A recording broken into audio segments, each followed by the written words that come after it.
我回来啦！不许动！哈哈哈！队长，是咱们自己人。三儿，从哪儿摸来的歪把子？班长从哪儿弄来呀？当然小鬼子那儿了。怎么样？不错吧？几天不见，长出息了呀？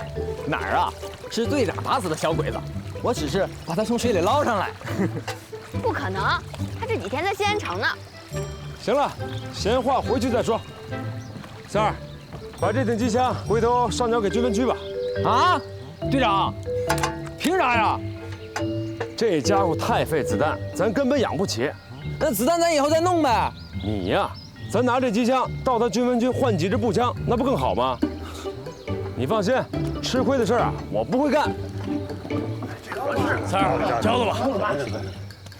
这刚冲突点感情。行了，大伙儿回队部。来吧，铁链子，队长回来了，队长快！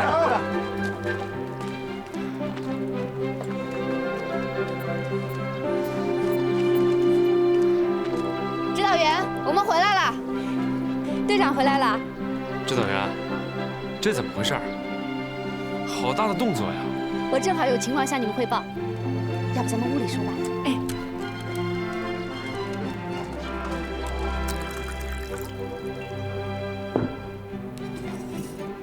来喝水。哎，我先给二位队长啊汇报一下现在的情况。军分区啊，知道我们获得稳定的根据地，所以让我们尽快的扩展队伍，发动群众，加强根据地的建设。而且上面啊，给我们派来了一支宣传队和一支医疗小分队，这2天正在电信庄闹腾着呢。那墙上的标语是他们贴的吧？是啊，他们还给村民演戏，教大家唱歌，宣传革命的道理。哦，这些天啊，电信庄所有的人全被动员起来了。我们还把村里的妇女组织起来，组建了一个妇救会，给儿童呢建了一个儿童团。总之啊，最近的情况是非常好。对了，刚才我说那个医疗小分队，我把它分成了2个组，一个组专门上门给那些村民免费治疗，另外一个组呢就在咱们根据地设了点。反正目前看起来吧，情况都挺好的。来这儿看病的也不光是咱们村的人，还有其他周边村的，包括你刚看外边那些参军的人，全都是隔壁村的人跑过来了。啊，指导员，谢谢你所做的这些工作。谢什么呀？这都我分内的工作。对了，这些天啊，咱们的训练一点都没落下，4喜的功劳非常大，非常积极，跟以前的状态都不一样了。行啊，这小子。丁水妹，来，丁水妹，你听听，你不觉得惭愧吗？啊，这些工作本来都是我们应该做的，为了你，都耽误了。行了行了，这次啊算我错了，你对了，行了吧？不过我们收获也是很大的。是吗？什么收获？说说听听。我们这次在新安城啊，发现咱们的地下组织被严重破坏了。后来听李木三说，是日本人从东北调来了一个日本特务，叫石大富。你知道石大富是谁吗？我认识吗？就是上次把你从西安城接回来，跟踪我们一路的那个狗特务。后来他还跟马有德一起追到了电信庄打探消息。这个人啊，非常狡猾，坏得流油。我们地下党组织就是被他一手给搞垮的。如果这个人不除，咱们大家都不得安生啊！所以我就派老魏把他给解决了。真的？太好了！哎，对了，还有，我还让李木三在新安城建立了一个交通站。好啊。你还有什么要说的吗？我想想，没了。那我补充一下，我们这次出去啊，起到了侦察敌情的作用，但是情况对于我们来说非常的不乐观。为什么？哎，你看这个，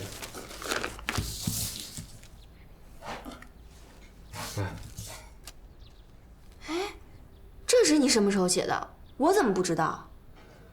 从新安城到电信庄一线，鬼子已经实施了分割包围的策略，每隔2、3个村庄就会有一个鬼子的据点，这上面还记录了据点的大致规模和兵力。我相信没有走过的地方，情况也是类似。尤其是从电辛庄到赵北口这一趟主要航线，鬼子据点的密度会更大，所以我们的活动范围会缩小。我觉得我们应该再找一个人，把整个白洋淀再跑一遍，把地图补全。对，我也是这个意思。另外，西安城的联络网被破坏了，我们等于是在闭着眼睛跟鬼子打仗，所以要建立一套新的系统。李木3应该是个点儿，信义堂也可以设一个点儿。我希望你把洛心争取过来。洛心？对，这次我们是跟洛心一起回去的。我见到了信义堂的骆明义，我们还攀上了一点交情。我想，未来对我们发动交通战会有好处。有些人这几天可没闲着，还叫洛心打枪了呢。丁水妹，你说这些乱七八糟的有意思吗？得，不让我说，我就不说。指导员，我写一份报告，你回头看一下，然后交给军分区。行。丁水妹，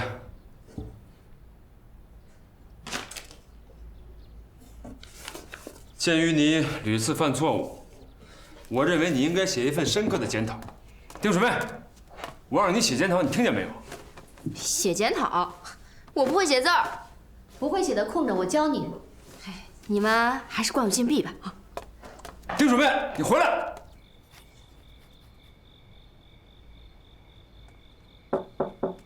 谁呀？我老魏呀，进来。还没睡呢。啊，来坐。哎，刚才忘了件事儿啊，这把枪送给你的。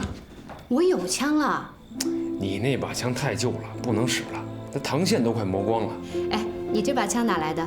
我这把枪是从骆明义那儿打的秋风，也算是借花献佛了。你看啊，我这把枪啊，好好的，你还是把这把枪送给有需要的同志吧。你就听我的，这把枪给我，你就用这个。而且这把枪有特殊的意义。什么特殊的意义？就是这把枪消灭的石大富。是吗？看来呀，我还非得收下不可了。对，你就收下。谢了。别这么说，你为游击队做了那么多事儿，应该谢谢你才对啊。这是我分内的事儿。你说咱俩这谢来谢去的，那么见歪。是。哎，对了，洛心跟我说了一些你们以前的事儿。是吗？说什么了？他说你上大学的时候就很厉害，领着大伙上街游行，当着好几百人的面发表演说，大家都特佩服你。有什么好佩服的？那都是年少轻狂。别这么谦虚呀！我像你这么大的时候啊，还什么都不懂呢。革命是不分先后的。况且，你现在已经很厉害了。你知道吗？在军分区的时候，你是赫赫有名的战斗英雄呢。嗨，那都是他们瞎吹，纯属浪得虚名。这虚名也不是随便能来的。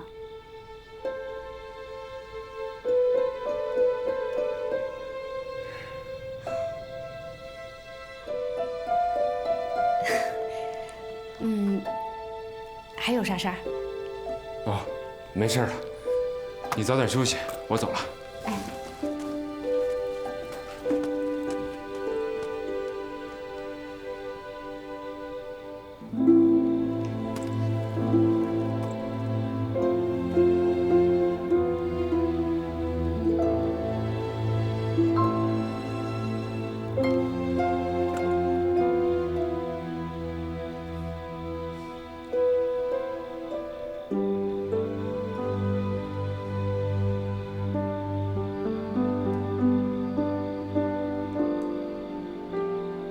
你呀，就别在这儿给大家卖关子了，是不是？赶紧继续往下说，明白？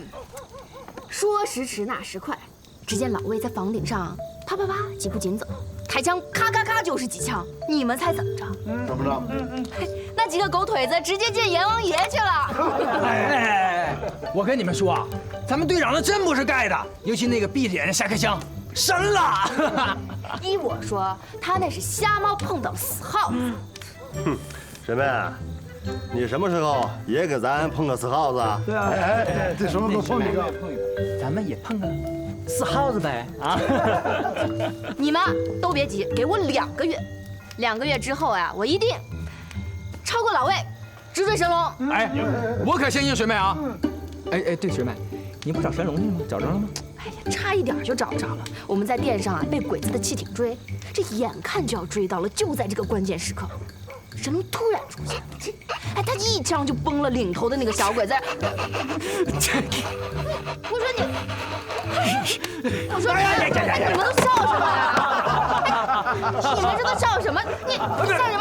笑什么？水妹，水妹，那是队长，他不是神龙。对，不可能！你们别胡说了。哎呀，水妹呀，我还能动你是咋的？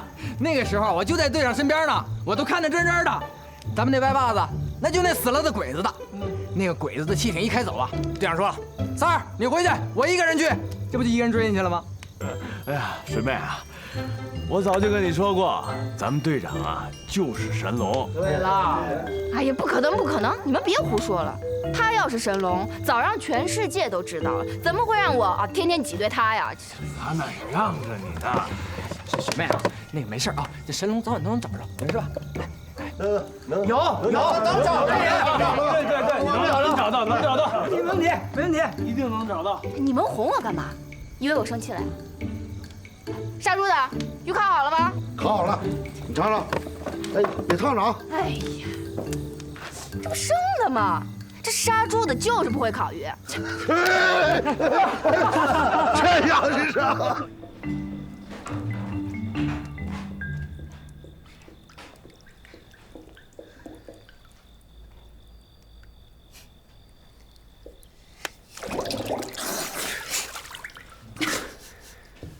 你干什么呀你？你怎么又不敲门就进来了？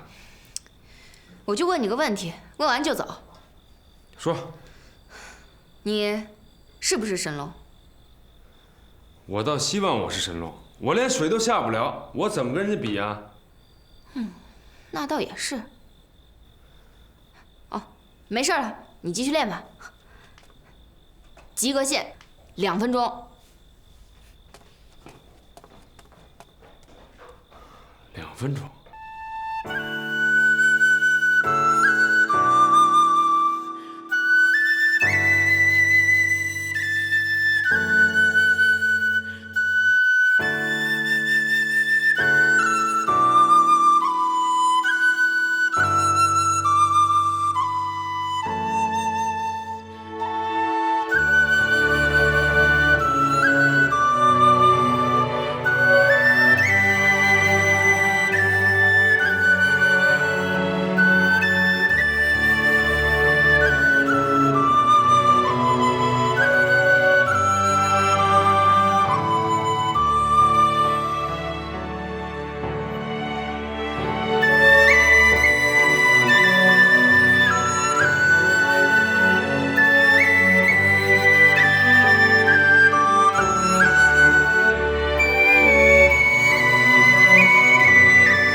搬到那边。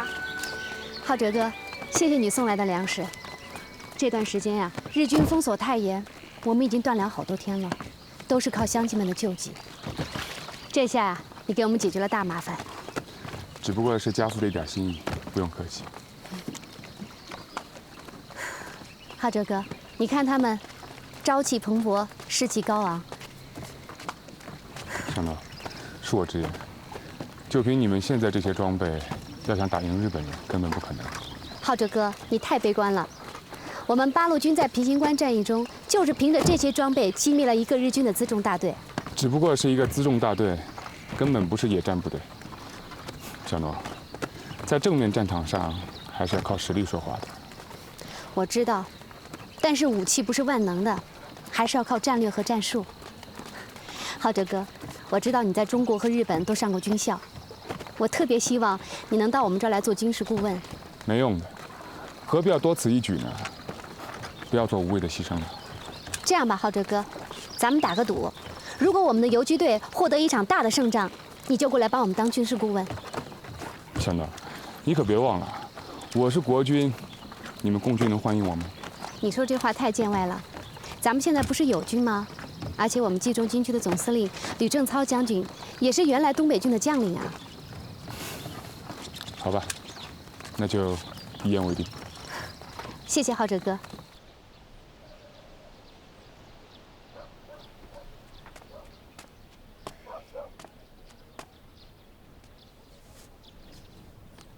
嘿，练着呢。老魏差不多了吧？这都站了半个钟头了，还凑合吧。那是不是可以进行实弹练习了？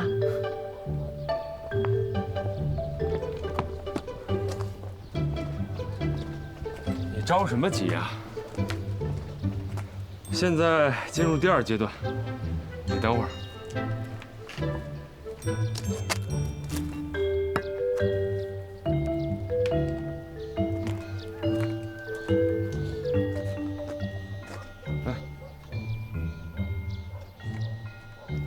行了，你这不是整人吗你？叫唤什么呀？我练枪的时候也这么练。举起来。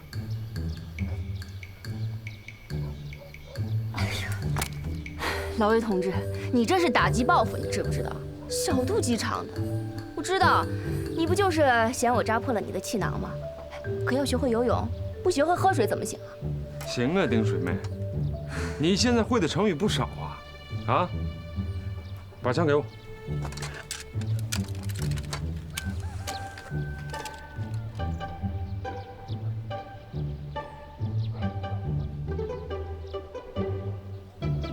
你不是说想超过我吗？不下点功夫怎么行啊？啊，拿着。那你说，到底几个阶段，让我心里有点准备？掉3块砖就差不多了。3块砖？不多。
自己哥，我都跟你说多少回了，以后别再给我送鱼了。那可不行，我答应的事儿我就一定要做到。可是，你明明知道，咱俩不可能在一起。不管在不在一起，你爹的病总是要瞧的吧？你这么说，我心里就太过意不去了。香菱，你不是参加那个扶救会了吗？指导员有没有跟你说过反对封建包办婚姻的事儿？说了，可是我爹他是不会同意的。先别管你爹了，我现在就想知道你是怎么想的。那我是怎么想的？有用吗？当然有用了，现在妇女也要争取解放，自己给自己当家做主。这话听起来好像很遥远，那根本不是咱这儿的事儿。怎么就不是了？远的咱就不说了，就前村那个招娣儿，差点让人抓去当了小老婆，她自己奋起反抗，在妇救会的帮助下，成功的逃离了魔爪。可是，我倒是听说，她的腿都叫人给打残了。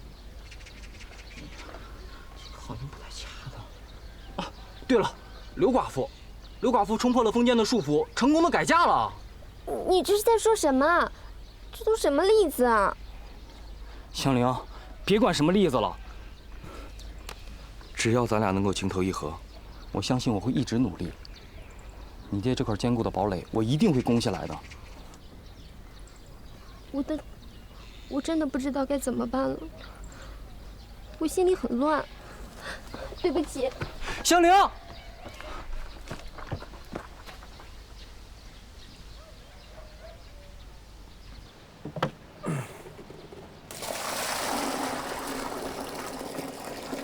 老魏，咱们什么时候再去练枪啊？练什么枪啊？指导员不是让你好好练字吗？照你这样，什么时候才能学会写检查呀？这学写字儿跟会打鬼子没有什么必然联系吧？瞎耽误这功夫干什么？没有文化的军队是没有前途的军队。我看那些汉奸啊，倒竟是有文化的。有文化跟当汉奸没有必然联系，但有文化跟会打仗也没有必然联系。你要是一个普通的队员也就罢了，你现在是副队长，你得会战略战术。人家给你送来一份情报，你总得知道怎么看吧？要知道当副队长这么难，我就不当了。哎，现在辞职行不行？你什么态度啊？你当游击队是过家家玩呢？这也不行，那也不行，那你到底让我怎么样嘛？我是想帮助你进步，怎么好心当成驴肝肺呀？我看你是想看我出丑了。你这个人呢，真是油盐不进。你们俩聊什么呢？这么激烈？指导员来了。魏大队长正在给我上课呢。刚才啊，军区的联络员来过了，你俩不在，替你们接待了。哎，有什么指示啊？从今年2月份开始啊，为了打破鬼子在华北地区的囚笼战术，在彭德怀司令的领导下，对日本人啊已经进行了大面积的反攻，而且这战斗啊是越打越大，持续到现在啊，参战的八路军已经有几十个团的兵力了。党中央称这次战斗啊为百团大战。刚才啊，军区来了指示，为了配合这次战斗，咱们将主动出击。太好了，终于可以打仗了。那咱们的目标是什么？大面积的对敌人形成骚扰，让他们不得安生。如果有可能的话，打下赵北口的港口。赵北口啊是华北通往天津的重要口道，敌人在这儿封锁水道，修建港口。如果据点一旦形成，咱们非常不利。之前的时候，独立团已经对这个地方进行了几次作战，都没有成功。所以这次呀，上面对咱们已经抱有很大的希望。以我们目前的火力，在运动战中还可以应付，但是要对付敌人坚固的堡垒，那等于鸡蛋碰石头啊！那我们可以混进去，里应外合。说的简单，据我所知，赵北口是鬼子的治安模范区，那个伪保长李怀仁是个彻头彻尾的大汉奸，我们的人很难在里面立足。而且这里是仅次于新安城的防御重点，驻扎的鬼子有1个中队，200来号人呢。怎么，吓着你了？人多不是问题，我们可以调虎离山，最重要的是怎么对付鬼子的岗楼。要是有大威力的武器就好了。是啊，咱们军分区一共没几门大炮，炮弹有奇缺，大家都跟宝贝一样的护着。大威力，不知道大抬杆算不算？什么大抬杆？大抬杆就是猎户用来打水鸟的一种小土炮，虽然射程不远，但是威力还挺大。这一炮轰出去，能打出200多个铁粒子儿，能打下1片飞鸟。是吗？有这么厉害？啊，我怎么没见过？以前村里挺多的，但日本人搞什么线铜线铁，收缴了大部分的猎枪和大抬杆，所以就不常见了。那从哪儿能找到？我在村里应该能找出2根，还可以让崔铁匠做。这东西挺简单的，有铁就能做。真的有你说的这么厉害？我骗你干啥？等我在村里啊找2只来，咱们下店去试试炮。好啊。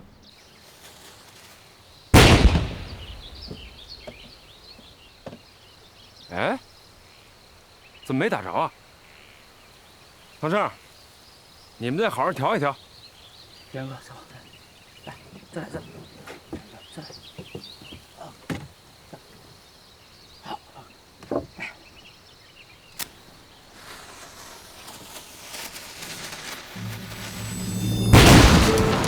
好。以后啊，咱们打鬼子就用它了。好，太好了。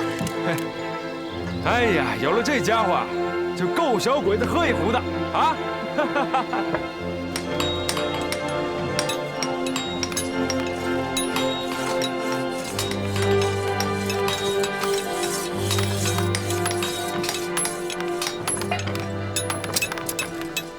同志们，咱们的大抬杆啊，威力是够大的，但是还存在很多缺陷。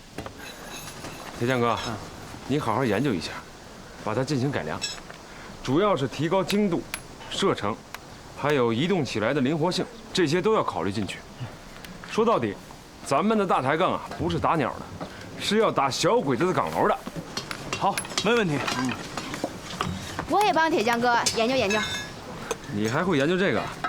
你别小瞧人，我从小就喜欢铁匠和木匠，我们家的桌椅板凳都是我自己做的。哎，行了行了，你们家那桌椅板凳啊，跟这个是2回事儿。水妹好不容易有积极性，干嘛打击她呀？我不是打击他。哎呀，你说，咱们要是有个炮兵就好了。要炮兵干什么？炮兵对这个了解呀，咱们可以少走很多弯路啊。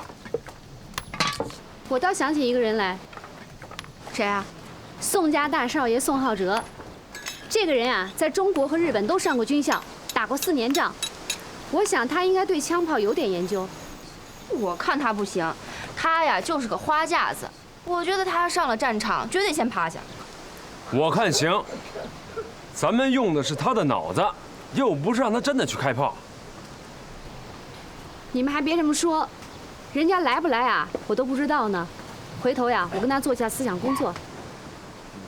来，喝水吧。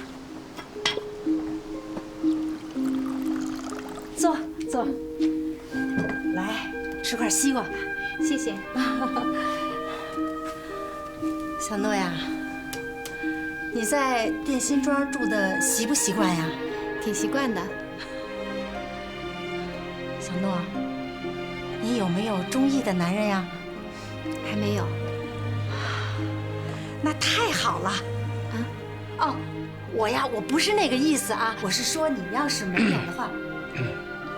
浩哲啊，快来。妈，我说你这老毛病怎么又犯了？你这孩子怎么说话呢？那我为你的事儿操心，错了吗？可没错，没错。妈，我跟小诺有要紧事商量，先回避一下。好啊，好啊，那你们好好谈，我去准备饭啊。伯母，不用客气了。啊，不客气，不客气啊。谢谢伯母。不用谢。不好意思啊，我妈的确有点啰嗦。走。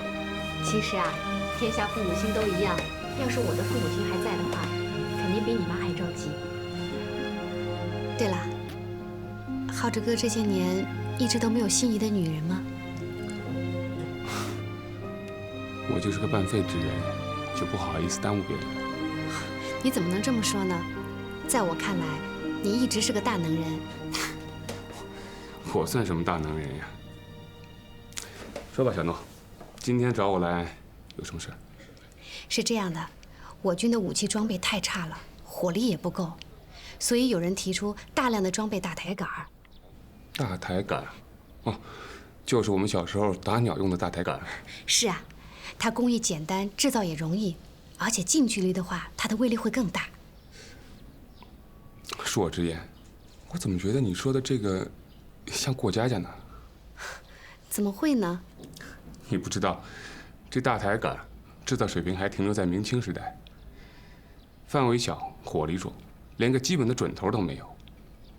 敌人手里啊，只要有一门迫击炮、掷弹筒，乃至于一门轻机枪，就能对你们造成压制性的火力。你可能误会了，我们不是要拿着大抬杆去正面战场跟鬼子的飞机大炮对攻，而是要充分利用游击战的特点，采取偷袭和伏击，运动到敌人的面前，趁其不备发起攻势。知易行难呐，这日本鬼子可不都是傻子呀。你放心好了，这战术方面的问题我们可以自己解决。今天我们来找你的原因，就是希望能借助你的经验，帮助我们改造大抬杆，加大它的威力。小诺，对于你们这种勇往直前的精神，我非常敬佩。但是，打仗毕竟不是儿戏啊。那你这是帮还是不帮啊？我不是不帮，实在是爱莫能助。我有言在先，只要你们能打赢一仗，我就给你们做军事顾问。如此说来，我就不好再强求了。很抱歉。没关系，我们会再想办法的。小诺，出于对你们的生命负责，我劝你们还是别弄这些了。我会劝家父匀出几条枪给你们。谢谢，枪我们要，大抬杆我们也要。同志们，你们都是本地人，各村的都有。现在我要交给你们一项非常重要的任务。对，什么任务？什么任务？对，什么？您说说。通过我们前期摸排，鬼子的据点在各村都有。你们的任务就是摸清楚鬼子的火力、布防和部署情况。有问题吗？没问题，小事一桩，一眨眼的事儿这。好，同志们，工作一定要做得细致一点。战前的侦查越细致，对我们后面的战斗就越有利。对。这样吧，我补充一句，你们一定要注意自己的安全，因为你们加入游击队的事很有可能被传出去，所以尽量做得隐秘点。对，还是指导员想的细啊。队长，队长，指导员出事了！怎么了？你快看看，那个雪妹把铁匠铺给炸了！啊！快点！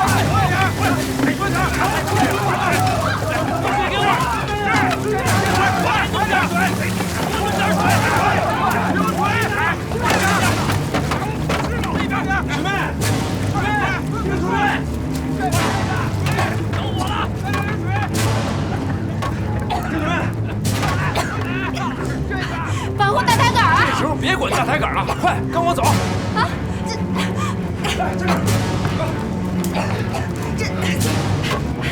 你小心点儿！快！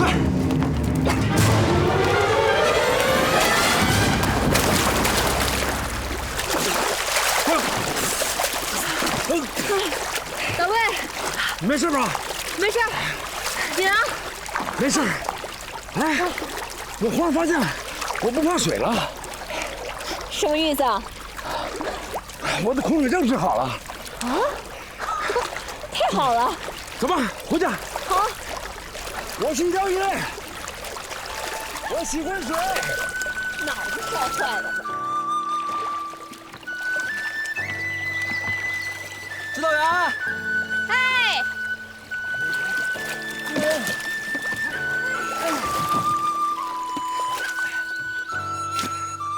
指导员，怎么样？我游的？你现在游的太好了，比以前厉害多了。那是啊。也不看是谁教的，能差吗？对，关键是师傅教的好。不过老魏，你别骄傲，这离我要求的还差得太远了。你瞧你这跳水姿势跟下饺子似的。哎，我先给你示范示范。来，我帮你。来，指导员，看好了。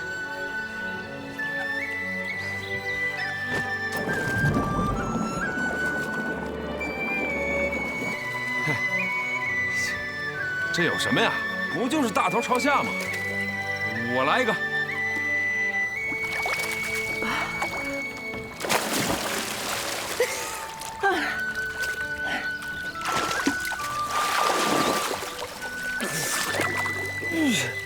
你这哪叫跳水啊？分明是炸弹掉水里了嘛！哎，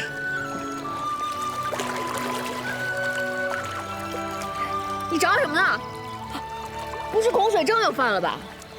不是，我出现点状况。状况？哎，来，我先拉你过去。哎，别过来，我能上去，你别过来。哎。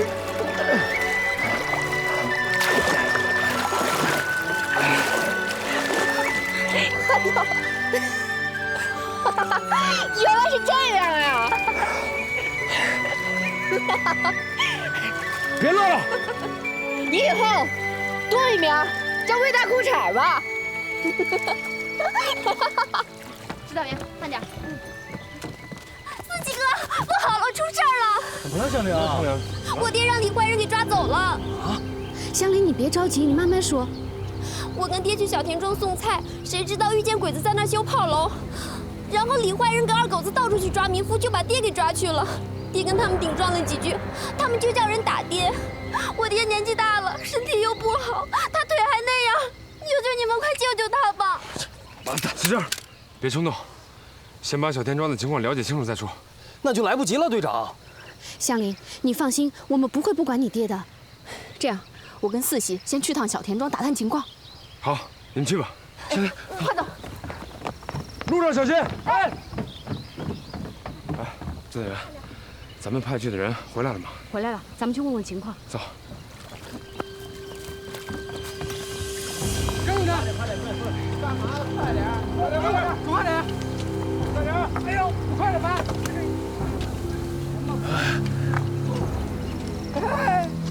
老头，又是你啊！磨洋工啊，怎么的？我脚崴了。你少跟我废话你！只要有口气的，全力给我干活去！快！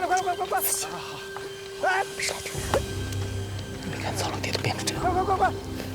可咱们人少，过去了也没用，说不定还会害了老爹。快点！干嘛呢？那怎么办？有了，四喜，快！把老爹告我。啊！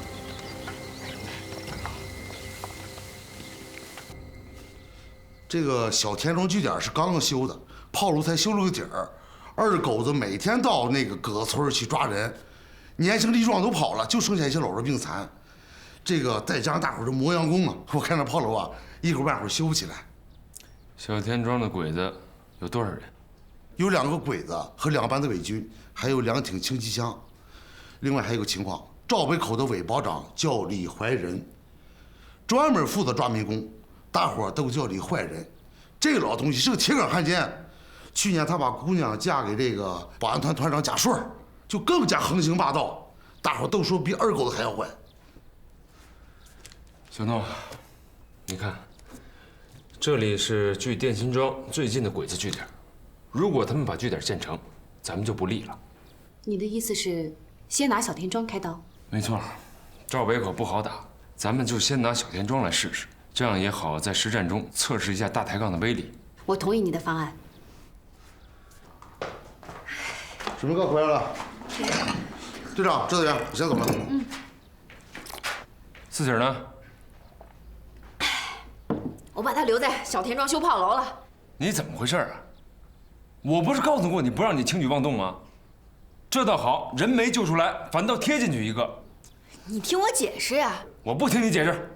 我就知道我不应该相信你，不遵守纪律，不服从命令，我要处分你。老魏，你别急呀，听水梅把话说完。我不听，我告诉你，四婶要是有个3长2短，我跟你没完。快点，走！快点！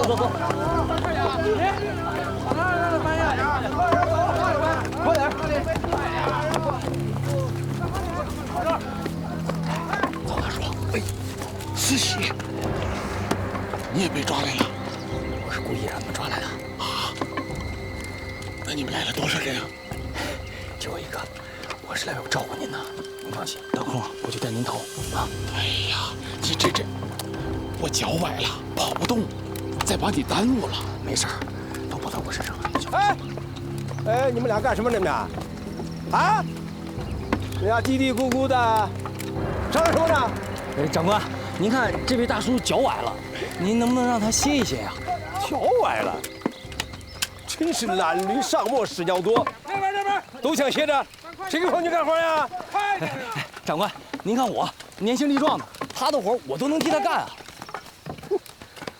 哎呀，你替他干了，哎，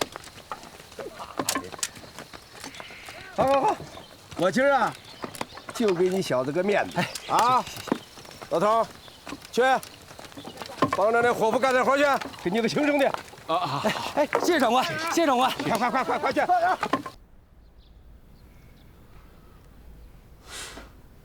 就说你嘛，错怪人家水妹了。主要是因为他捅的篓子太多，所以我就习惯性的认为，那个什么，好，这次是我犯了主观臆断的错误，我向你道歉。什么主观臆断？我听不懂。就是经验主义，以老眼光看人，是不是狗眼看人低的意思啊？你见着怂人还搂不住火了，没完没了了还。行了，你们一人少说一句。既然四喜已经混入了据点，我想，咱们是不是把这件事儿搞大一点？怎么搞的？咱们里应外合，把他的据点端掉。好啊，这样太好了。你们大台杆有多少？加上以前能用的，一共有20多根吧。今天晚上把它全带上。怒发冲冠，凭栏处，潇潇雨歇，太王爷，仰天长啸，壮怀激烈。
潇潇雨歇。